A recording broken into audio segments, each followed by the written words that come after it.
Chcem vás informovať o niektorých skutočnostiach, ktoré sme zistili minulý týždeň na poslaneckom prieskume na Ministerstve životného prostredia v kauze garážový výpredaj emisí nevýhodný pre Slovenskú republiku.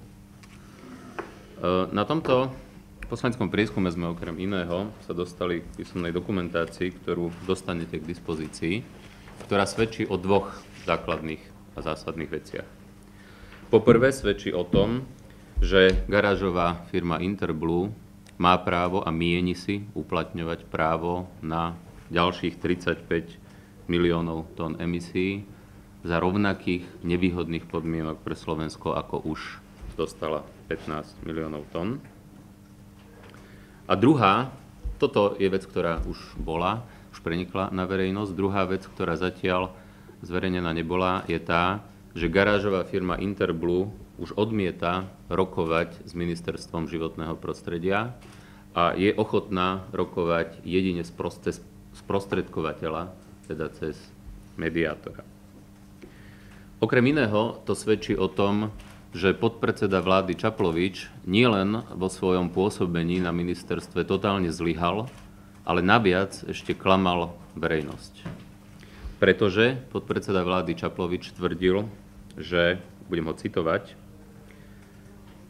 Slovensko má rozviazané ruky pre obchodovanie s emisiami smerom do budúcna. Preto môžeme povedať, že Slovenská republika s touto spoločnosťou už nebude obchodovať. Treba pripomenúť, že za éry pána Čaploviča došlo ešte k jednej veci, ktorú sme zistili na poslaneckom prieskume, a to tej, že boli stratené dokumenty. Tieto dokumenty sa nevedia na ministerstve nájsť, fungujú tam dve kontroly, z toho jedna z úradu vlády. Veľmi rozmýšľame v nasledujúcich krokoch, ako pomôcť týmto kontrolám, aby tie predmetné dokumenty našli. A budeme sa radiť aj s opozičnými poslancami, že či náhodou nerozšíriť poslanecký prieskum aj o úrad vlády, lebo nie je možné, aby niekoľko dokumentov sa na jednom ministerstve nedokázalo nájsť. To, čo je úplne záražajúce, je, že jedna garážová firma si drzo snaží klásť podmienky, že kto s ňou bude a nebude vyjednávať. Pritom riešenie je v skutočnosti jednoduché. To riešenie spočíva v tom, že Slovensko je sebavedomý a právny štát a nemôže od jednej firmy sa nechať podobným spôsobom manipulovať. To riešenie je naozaj na dosah ruky, stačí rozkryť akcionárskú a vlastnícku štruktúru Interblue Group a ja som presvedčený, že vyjednávania naberú okamžite úplne iný smer, ktorý je pre Slovensko prirodzený, a to ten, že táto firma prestane si nárokovať na emisie, ktoré patria nám všetkým a už vôbec nie za polovičnú sumu. Predseda vlády má k tomu všetky nástroje, má k tomu k dispozícii špeciálne služby. Ja som mu kládol tento typ otázok, že kedy a na koho sa obrátil, on na to neodpovedal. A ja musím povedať to, čo cítime všetci. To, čo cítime aj vy tu v miestnosti, že je to divné. Je divné, že si nevieme poradiť s nejakou firmou, ktorá má isté linky na Slovensko. Je divné, že sa tvárime, že je to nejaký seriózny obchodník, ktorý si dokonca kladie takéto nepredstaviteľné požiadavky. My sme sa pýtali na poslaneckom prieskume, aká je akcionárska štruktúra, či sa vôbec opýtali. Nedostali sme žiadnu odpoveď. Ani nevieme, či vôbec si trúfli Interblue Group sa opýtať, kto sú akcionári a kto celý tento podivný obchod financuje. V tomto zmysle najjednoduchšia cesta je naozaj rozkryť to. Ja si myslím, že predseda vlády má na to dosť možností, mal na to aj dostatok času. A ja musím povedať, že v tomto zmysle by malo byť každému jedno, že či za tým stojí niekoho švagor, alebo niekoho brat, alebo nejaký ďalší ako príbuzný, alebo nejaké stranické línie. Jednoducho toto je neakceptovateľné, aby v tejto chvíli Češi stále predávali za dvojnásobok. My sme mali dohodnutú polovičnú cenu, firma nás tlačí do toho, že predajte nám ďalšie emisie, ešte nám odkazuje, aby sme si obstarali nejakého mediátora, lebo nie sme pre nich dosť seriózni, ale za to naše vlastné emisie, tie im už nevadia. Čiže my nie sme pre nich dosť seriózni na vyjednávanie, ako Slovenská republika, potrebujú mediátora, ale naše emisie chcú a nárokujú si aj na ten zbytok, ktorý majú na zmluve podpísaný.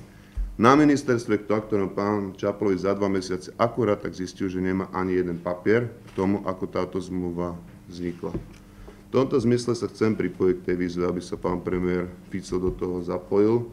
Naozaj aj pán Chrbet bol schopný dojednať vypovedanie tejto zmluvy, takže nech si ho pribere so sebou, ale pridávam k tomu to, aby naozaj použil všetky tie zložky štátu, ktoré použiť môže, a zabezpečuje, že nebudeme musieť v hanbe kolenačky sa plaziť pred takouto pochybnou firmou. Hovorili ste, že z Ministerstva životného prostredia zmizli nejaké dokumenty. A či ste mohli teda konkretizovať, či tie dokumenty zmizli za uradovanie pána Čaploviča, alebo skôr teda o ktoré konkrétne ide, či stále o tie dokumenty, ktoré si dodal pán Chrbet, povedzme, o ktorých sa hovorilo, alebo o aké konkrétne dokumenty? Boli sme informovaní, že koncom septembra sa zistilo, že podklady, ktoré viedli k zmluve z Interbulu Group, jednoducho nie sú na ministerstve a začala sa kontrola spisov. Po slovensky povedané, áno, aj pán minister Čaplovič patrí medzi podozrivých, že za jeho éry zmizli dokumenty, lebo to už bolo mesiac po tom, čo nastúpil. A pre mňa je absolútne nepochopiteľné, že v tak rýchlavom prípade naozaj ďalší mesiac trvá, než sa nejaké dokumenty nájdú, že treba zavolať 2 kontroly, preto spomínam aj tú kontrolu z úradu vlády, ktorú si tam pozvali. A do 29. októbra, keď sme boli na poslaneckom prieskume, nám neboli schopní povedať, či vôbec niečo našli. To je maximálne podozrivé správanie. Ja viem, že oni si uvedomujú, že v tomto zmysle je aj pán Čaplovič podozrivý, že je zodpovedný za to zmiznutie tých dokumentov. Ale jediná vec, ktorá pomôže, je naozaj povedať ľuďom pravdu. Jednoducho, ak tie dokumenty nemáme, tak treba povedať, nemáme ich, potom treba hľadať toho, kto tie dokumenty skartoval alebo odniesol, ale nie takýmto spôsobom zavádzať verejnosť. Inými slovami, keď sa na to pozriete tými očami, že by nebol poslanecký prieskum, tak takto zásadný fakt ani v tejto chvíli nevieme. Že jednoducho dokumenty nie sú, ktoré predchádzali tej zmluve samotnej. Čo zhoršuje mimochodom našu vyjednávaciu pozíciu, lebo nevieme, ako vyjednávali z Interbul Group, akože aké podmienky boli, vlastne s kým jednali. Nevieme. Máme na stole len zmluvu, ktoré oni sa takýmto spôsobom ďalej domáhajú. Cítia sa maximálne silní a aj z toho usudzujem, že toto musí byť nejakým spôsobom prepojené aj na Slovensko, lebo si neviem predstaviť, že takto silno by sa cítila nejaká firma, ktorá v zásade je papierová v nejakej garáži. Pokiaľ by nemala nejaké zabezpečenie na Slovensku, a preto je dôležité rozkryť pozadie. A preto si myslím, že premiér by mal v tejto chvíli konať. Mimochodom, tie zmiznuté dokumenty